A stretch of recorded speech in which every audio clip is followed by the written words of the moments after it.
तर थेट आपण सध्या आलेलो आहे। ही ॲम्ब्युलन्स जी तुम्हाला सामच्या स्क्रीनवरती दिसते आहे, या ॲम्ब्युलन्समध्ये छावाचे विजय घाडगे आहेत आणि ते ॲम्ब्युलन्समधून मुंबईकडे रवाना झालेले आहेत। खरं तर अजित पवार, उपमुख्यमंत्री अजित पवारांची ते भेट घेणार आहेत। नेमकं आमची चूक काय असा सवाल ते विचारणार आहेत। लातूर पोलिसांकडून न्याय मिळत नाही असं विजय घाडगेंचं म्हणणं आहे आणि त्यामुळे अजित पवारांनाच थेट मी जाब विचारणार असल्याचं ते म्हणालेत। ही लाईव्ह दृश्य, एक्सक्लुसिव्ह दृश्य तुम्ही पाहताय।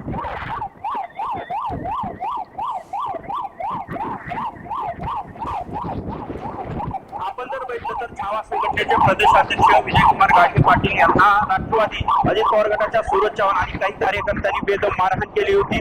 शेतकरी प्रश्नाबाबत निवेदन देण्यासाठी गेलेल्या विजयकुमार घाडगे यांना बेदम मारहाण झाली होती आणि त्यानंतर विजयकुमार घाडगे यांना लातूरच्या खासगी रुग्णालयात उपचार सुरू होते। या प्रकरणी राष्ट्रवादीच्या सूरज चव्हाण यांच्यासह 10 जणांवरती लातूरच्या विवेकानंद पोलीस ठाण्यात गुन्हा देखील दाखल आहे आणि याच अनुषंगाने आता विजयकुमार घाडगे पाटील जे आहेत ते आता न्याय मागण्यासाठी उपमुख्यमंत्री अजित पवार यांच्या भेटीसाठी मुंबईच्या दिशेने रवाना झालेले आहेत। थेट रुग्णालयातून घाडगे पाटील जे आहेत ते आता मुंबईच्या दिशेने रवाना झालेले आहेत। मोठ्या संख्येने छावा संघटनेचे जे कार्यकर्ते आहेत त्यांनी देखील या मुंबईच्या दिशेने रवाना होताना पाहायला मिळत आहेत। महाराष्ट्रभरातून जे कार्यकर्ते आहेत त्यांना देखील मुंबईकडे येण्याचं आव्हान जे आहे ते विजयकुमार घाडगे यांनी केलेलं आहे।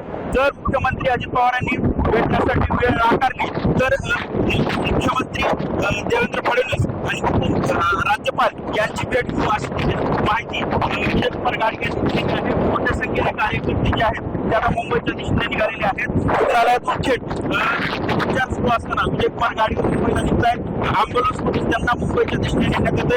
ते तुळजापूरवरून मुंबईकडे रवाना होताना माहिती समोर येते आहे।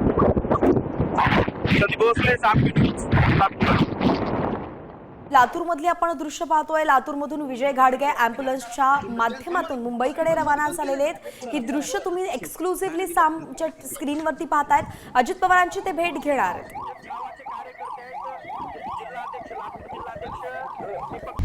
आता isakal.com आहे देशातील नंबर 1 ची मराठी न्यूज वेबसाईट। प्रत्येक अपडेटसाठी isakal.com ला नक्की भेट द्या।